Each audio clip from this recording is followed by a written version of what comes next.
story is about trying to understand the impact of storage in electricity system and mainly focusing on buildings, streets and what is called the DSO level, distribution system operator.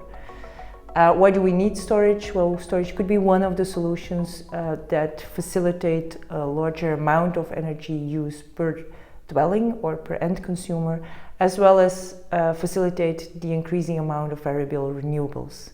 And so we do not claim storage is the solution. We're just going to try to understand what the added value could be of storage in this part of the grid.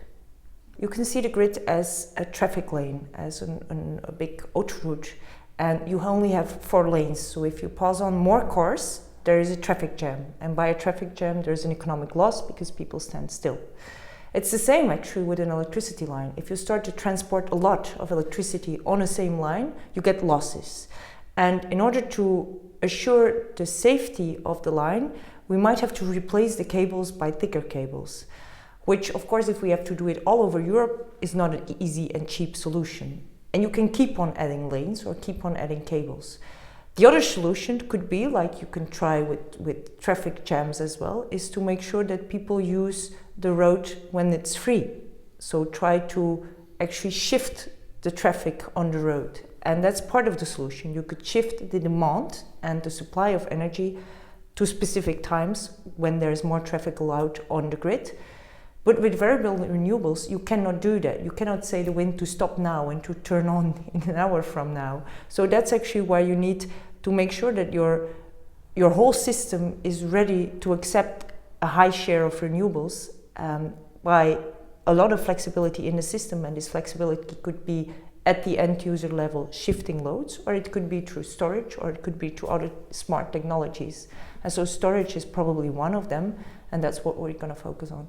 Well, actually for me it's just fun. It's just doing something that at university we only did calculating, and now we're just doing it ourselves, and that's really fun because I really like to work outside. I really like to play with concrete, which actually means that we have a playground that we can use for developing new energy concepts, which is really great.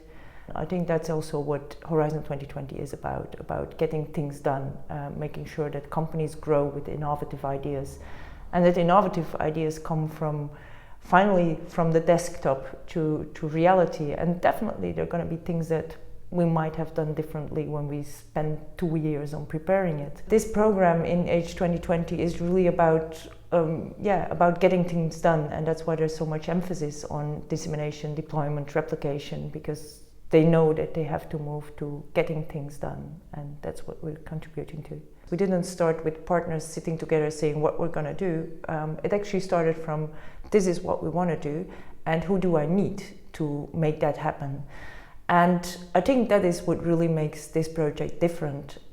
People are in there because of their specific expertise, and not because they want to have some amendments here and there and want to learn something. Of course we all want to learn, but everyone is there with a specific task. Budget was only drafted like 4 days before the deadline based on what everyone was contributing. And I think that's the strength of this project. That makes that everyone is there with a justified budget, with a firm task, with a lot of work on the table to be done. In the whole team of all the Horizon 2020 projects, I do think we are special.